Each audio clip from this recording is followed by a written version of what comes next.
Thank you. So, this evening we're doing chapter 5, verse 16. So I'm going to start with Mangalacharan to invoke the blessings. So, yes, please, we'll do call and response fashion. Om Namo Bhagavate Vasudevaya.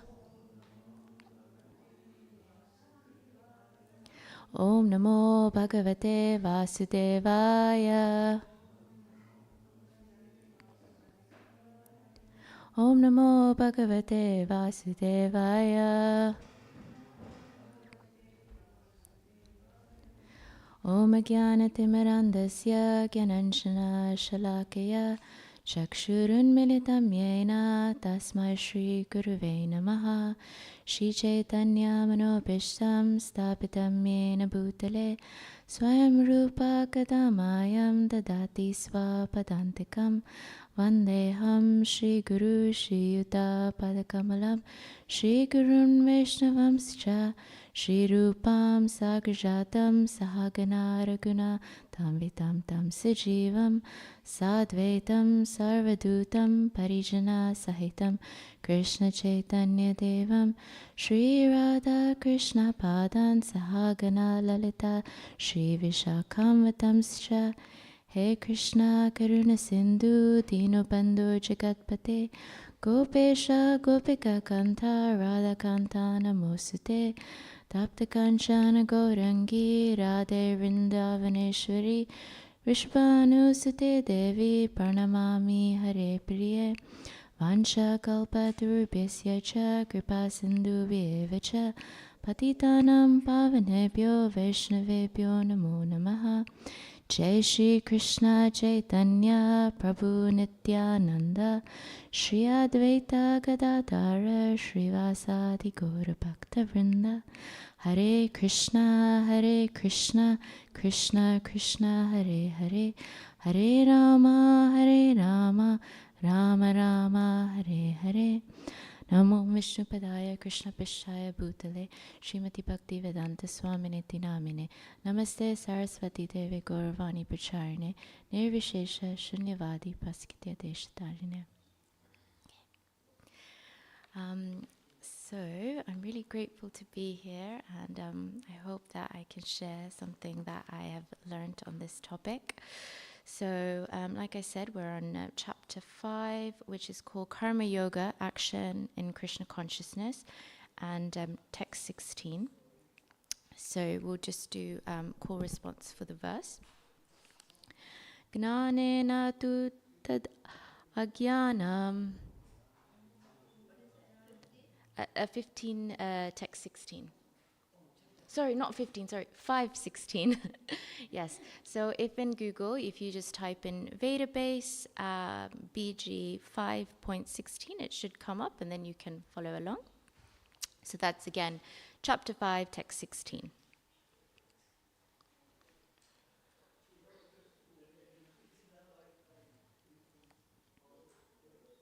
Okay. Jnanena tu tadat jnanam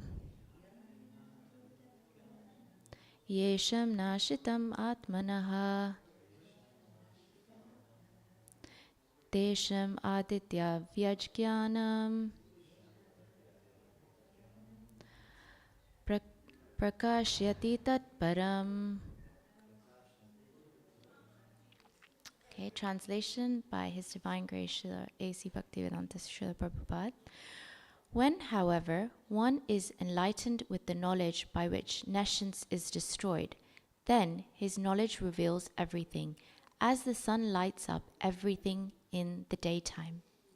Purport: those who have forgotten Krishna must certainly be bewildered, but those who are in Krishna consciousness are not bewildered at all.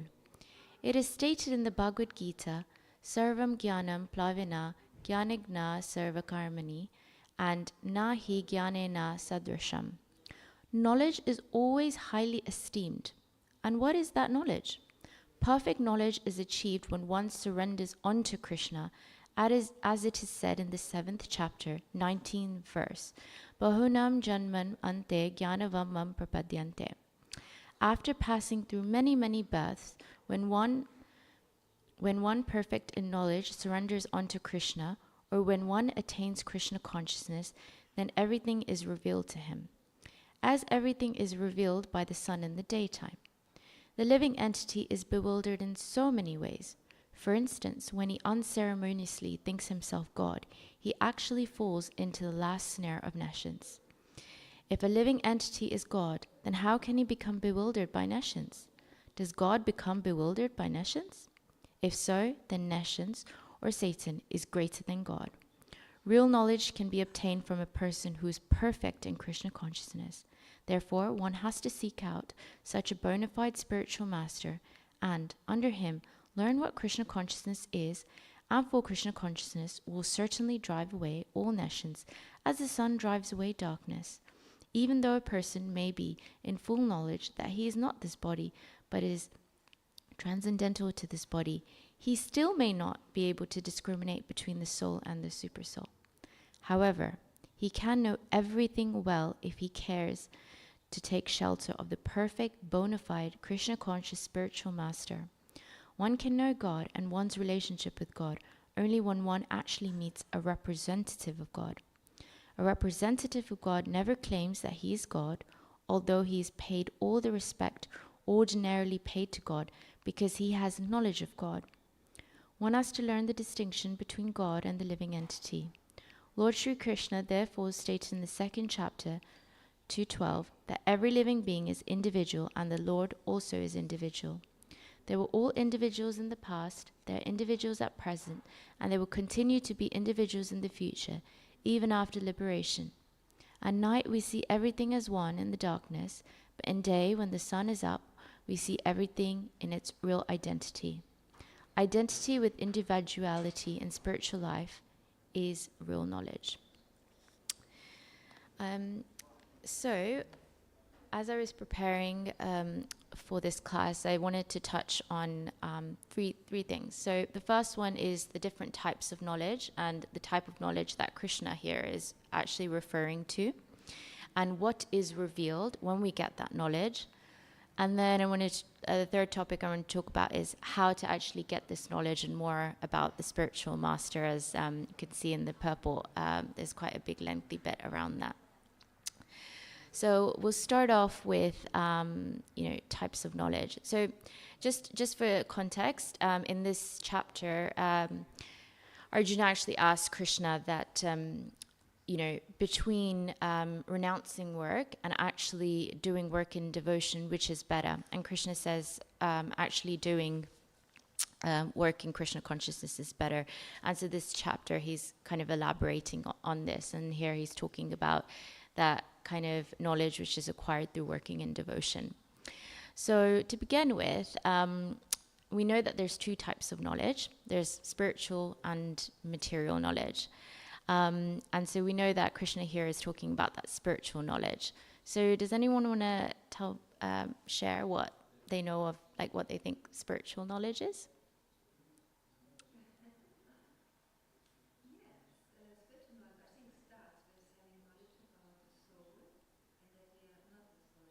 Yeah.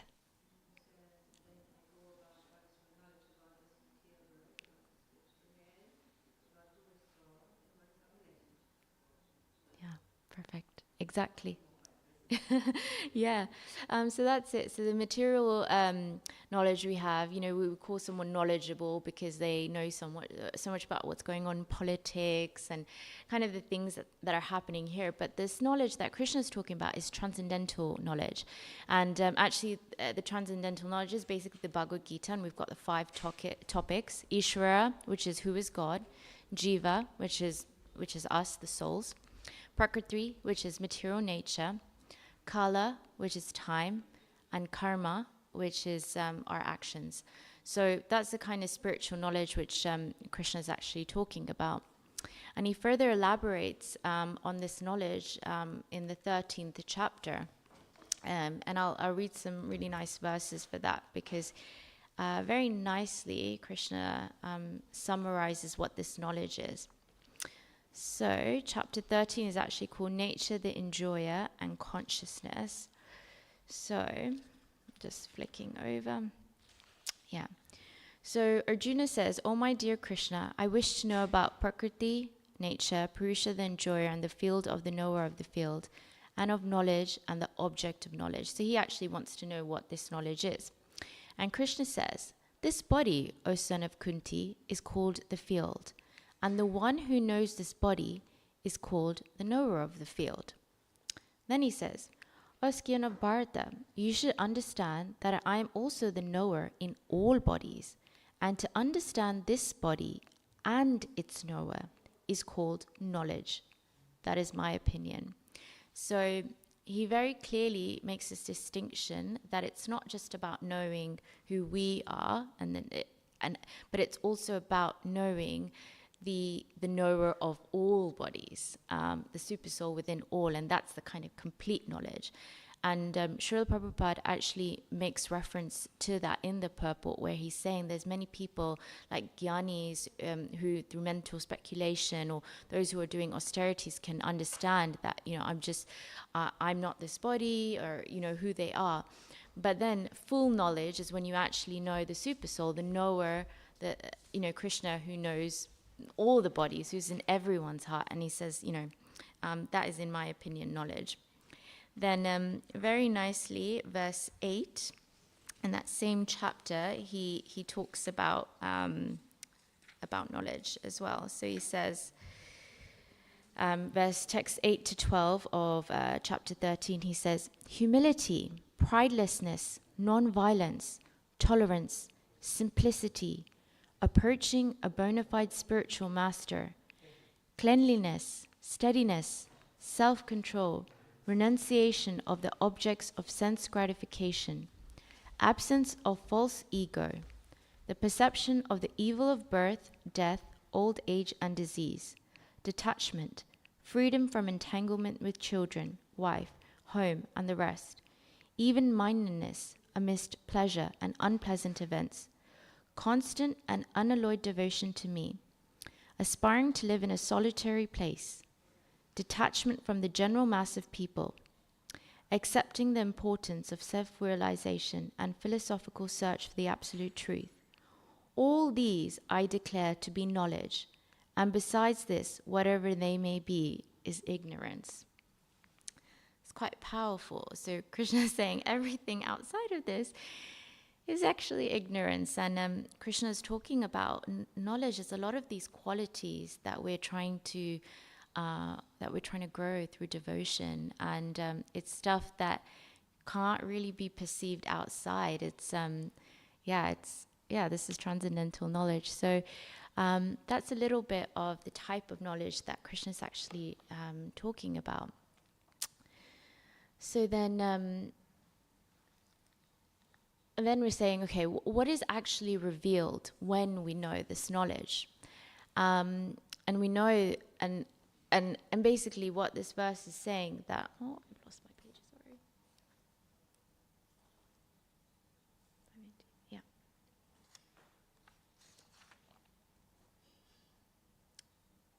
Yeah, so in this verse it said that when one is enlightened with this knowledge, then his knowledge reveals everything. So what is that everything that is revealed? So we're saying that obviously knowledge is actually knowing about the soul. So you realize that you're the soul. We realize who is the super soul within all of our hearts, Krishna. And then the last stage is actually realizing who Bhagavan, who Krishna is. And actually understanding who Krishna as a person is, the well-wisher, the one that all our devotion goes to, the kind of goal of life. And, the kind of result of this revelation is that we're happy, we're content, we're joyful, we have no fear. And the reason, like even from a material perspective, you can understand when someone just knows who they are and they're firm in themselves. Like, for example, they know what they're good at, they know what they enjoy, and they do that every day in their work. You can see that those people are generally very happy, they're in flow, they're able to serve others. So in that same way, if we really understood who we actually were, we would go through that, but million times more, that kind of happiness, that contentment. So through this knowledge, like who we actually are and our relationship with God is actually revealed. And I always like that snake analogy that Srila Prabhupada gives, where he says that one might see a rope on the ground as a snake, and they're really fearful. But then as soon as they realize that actually it's not a snake, it's just a rope, they're all of a sudden not fearful. And that same way, this knowledge actually shows us what this reality is. And in that way, we're no longer fearful, and we see what is actually there and how all of these are just material manifestations, which is true because it's God's energy, but it's all temporary and it's not who we are. So in this knowledge, we can actually understand and come back to our source. And where we're at source, when we're at home, we're actually, we're blissful. So that is kind of, why we want to get this knowledge, because ultimately it will give us that happiness that we're all searching for, that joy that we're searching for, that shelter that we're searching for. So we explain what knowledge is and, what it reveals. So you might ask, well, how do we get this knowledge, right? So anyone want to share any thoughts on how we can actually get this knowledge?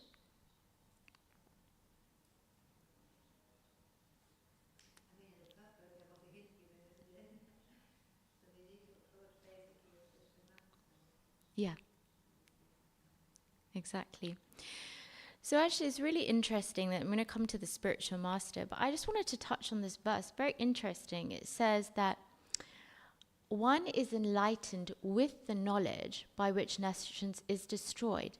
Then his knowledge reveals everything. Isn't that quite interesting? It's saying that you need knowledge to destroy the nescience, but then his knowledge, so your knowledge, reveals everything.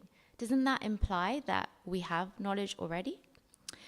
So it's very interesting because, that makes sense because we are part and parcel of Krishna, and the soul, as we know it, is Satchit Ananda.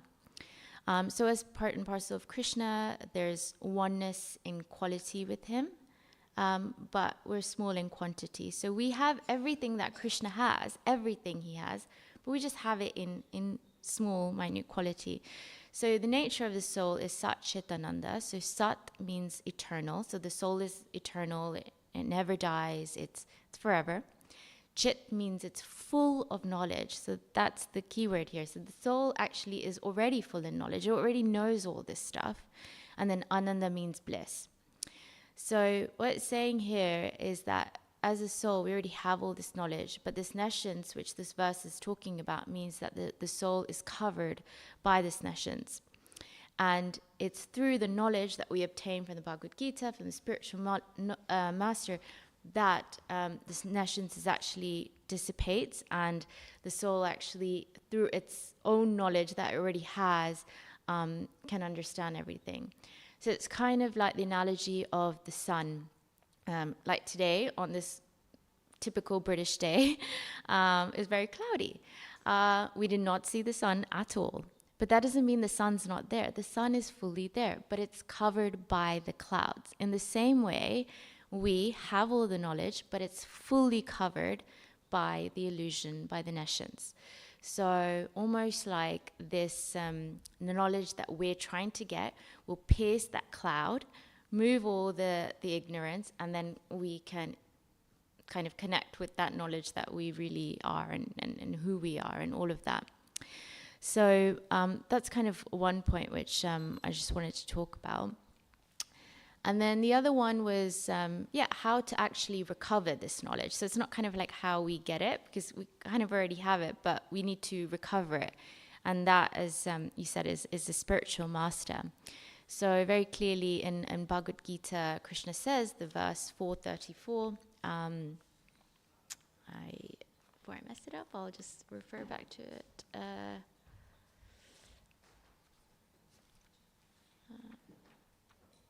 I'll just read it.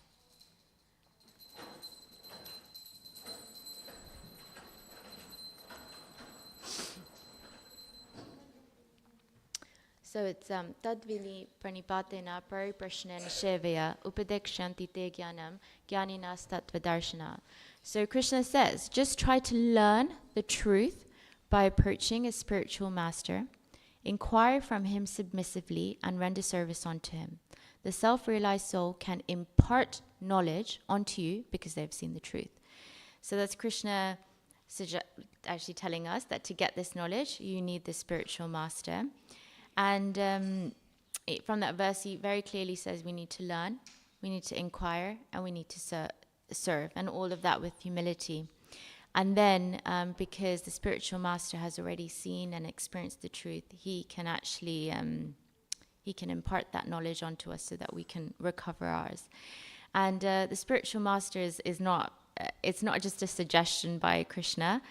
He shows us in all the scriptures that even though he's a supreme personality of Godhead, he also had a spiritual master. So as Krishna, he had Sandipani Muni. As Lord Ram, he had Vashishta Muni. And as Lord Chaitanya, he had Ishvara Puri. So again, the spiritual master is absolutely essential. And recently I've just been learning a little bit more about Guru Tattva. And it's just an amazing subject. And there's quite a few verses in the scriptures which actually tells us about the position of Guru related to Krishna. So the first one is that Krishna is the sun, the disciple is the lotus flower, and the Guru is the water. Now, as long as the lotus is floating, the sun will actually, give everything that the lotus needs. But without the water, the sun, Krishna's sun, will actually burn the lotus, which is saying that basically without the Guru, without the water around the lotus flower, we're nothing. We can't do anything. We can't progress at all. So in that way, we need a spiritual master, right? A really nice verse in the Srimad Bhagavatam, Canto 11, chapter 20, verse 17 says, "The human body which can award all benefit in life," I've written this down and I don't think is automatically obtained by the laws of nature, although very rarely achieved. The human body can be compared to a carefully constructed boat having the spiritual master as the captain and the instructions of the Supreme Personality of Godhead as favorable winds impelled by its course. So we see here that the mercy of Krishna are the favorable winds, but the boat can't go anywhere without the captain. And in that way, the spiritual master is actually the captain of the boat. He takes you there. Otherwise, what are you going to do with just the winds? So it's absolutely essential for us to have the spiritual master to catch those winds, to get that mercy, to actually understand all of this so that it goes deep. And without the spiritual master, maybe you can even memorize all these verses and everything, but for it to hit deep and be like, the penny drops, I get it, and for us to make deep changes, that's all through the spiritual master. And it's really interesting because it's not just seeing the spiritual master as someone who is a means to an end, or seeing the spiritual master as someone that, as a stepping stone, but the spiritual master is there eternally with us. And therefore, he's actually said that the spiritual master, we should see them as God. They don't claim to be God. We should see them as God, because we can't really surrender or communicate with Krishna at our level. And so Krishna gives us that opportunity through the spiritual master to actually surrender. And by surrendering to the spiritual master, we're surrendering to Krishna. And when we surrender to Krishna or the spiritual master, we actually get all that knowledge through which this essence is destroyed, and we understand who we really are. And it's just, I was just thinking about that importance of Guru, and how, even at the temple every day, the first prayers that we do at 4:30 in the morning is to the spiritual master. And what's the verse that we say that's saying that we should treat the spiritual master as God? Sakshat Daritvina Samasta Shastra, actually saying that, you are God.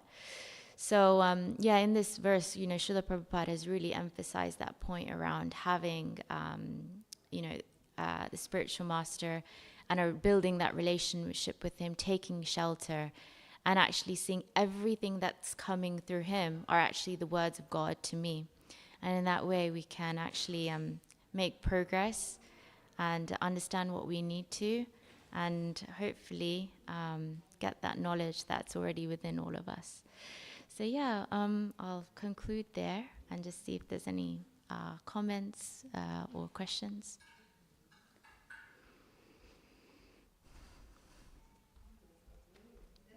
Sorry? Thank you. Thank you. Okay. Yeah.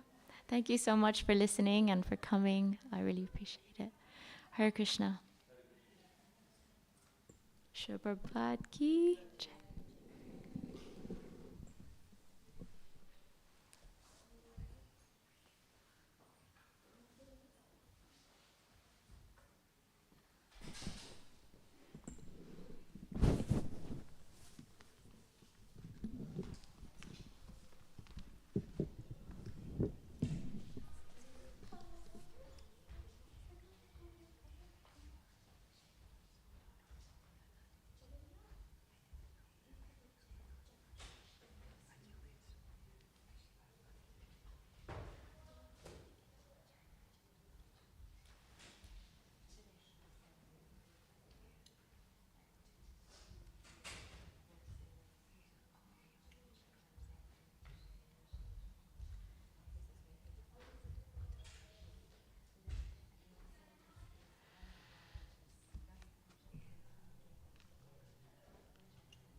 Shri Radha Gokulananda ki jai, Sitaram Lakshman Hanuman ki jai, Shri Gauranitai ki jai, Srila Prabhupada ki jai. Kiva Jayo Jaya Gaura Chande Arati Kashobha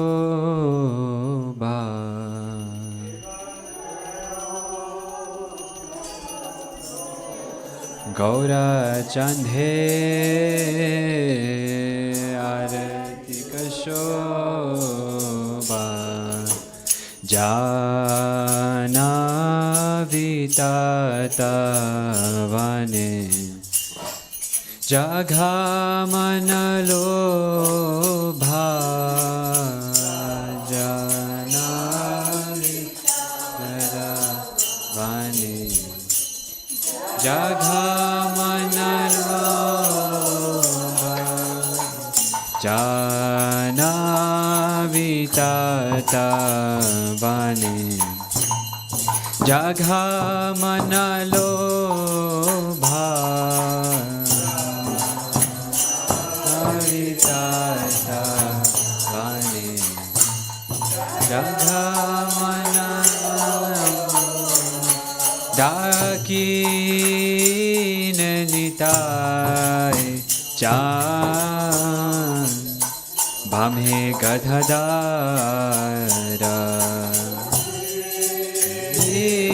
Nitai Chan Bhame Gadhadara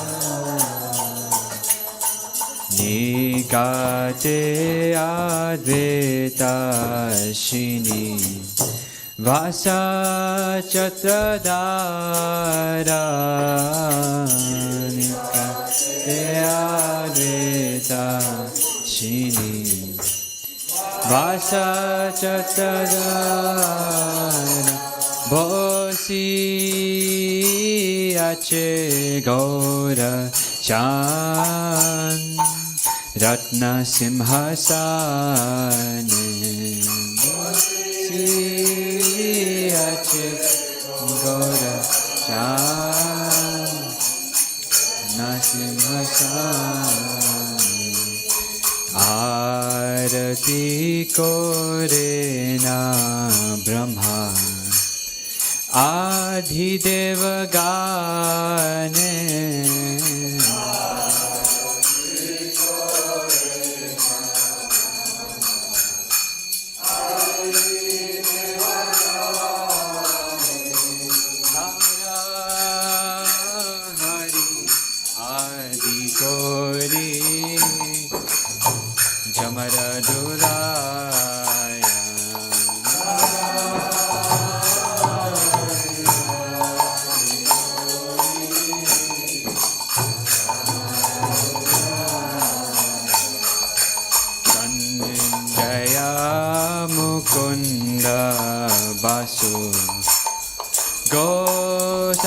Gosadhigaya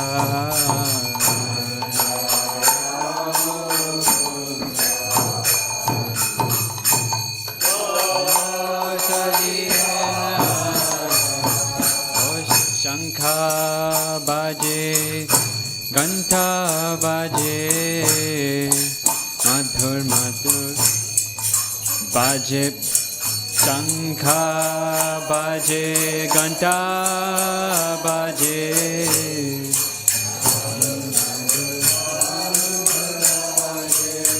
Shankha baje, Ganta baje,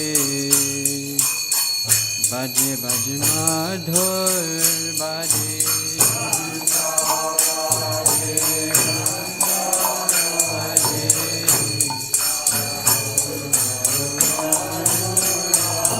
Shankha baje, Ganta baje,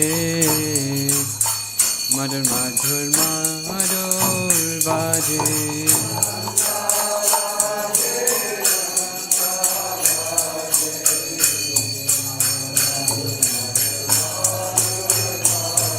Oh madhur madhur madhur baje.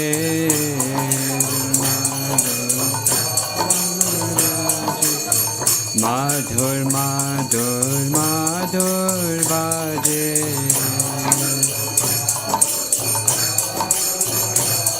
Hari bol, Hari bol, Hari bol, Nitai Gaura, Hari bol.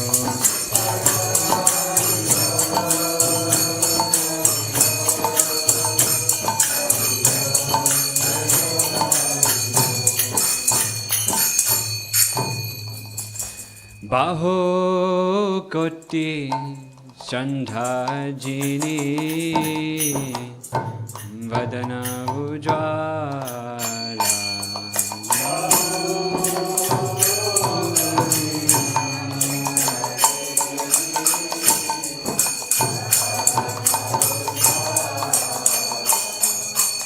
Gala deshe vanamala Kore jalamala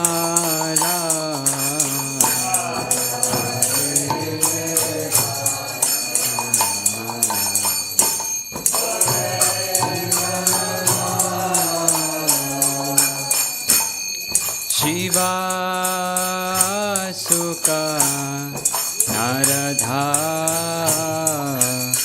Preme Gadhadara Shiva Sukha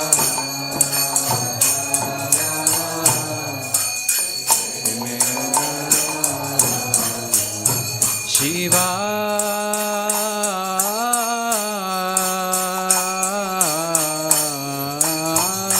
Sukha Naradha Preme Gadhadara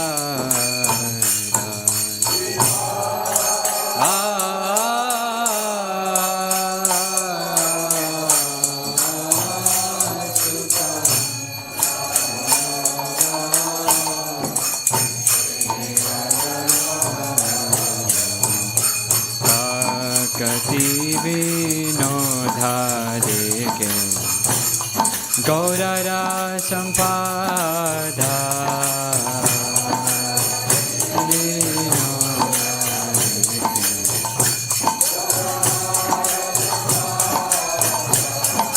Bhakti Vinodhadeke Gaurara Sampada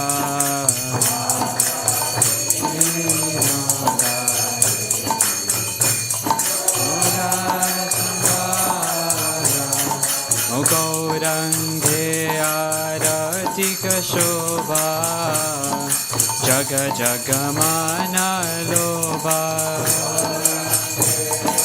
Aratika Shobha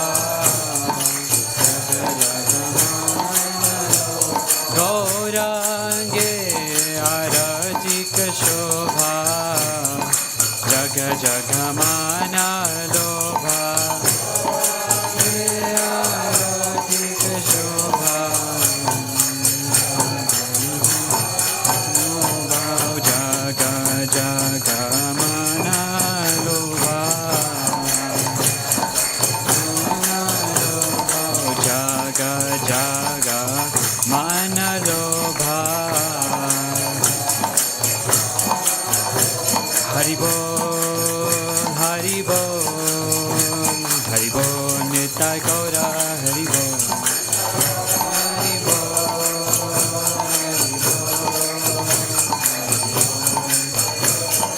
Nitai Gaur Hari Bol, Hari Bol, Hari Bol, Nitai Gaur Hari Bol.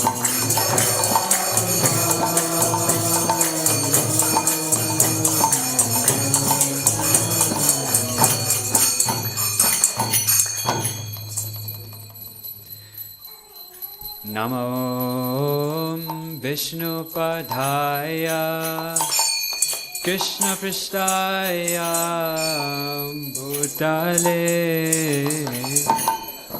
Srimati Bhaktivedanta Swami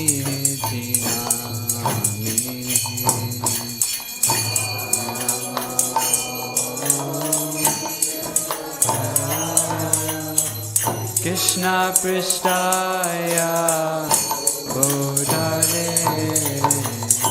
Shrimati Bhakti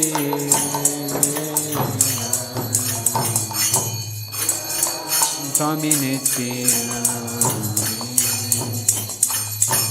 Namaste Saraswati Deve Gauravani Pacha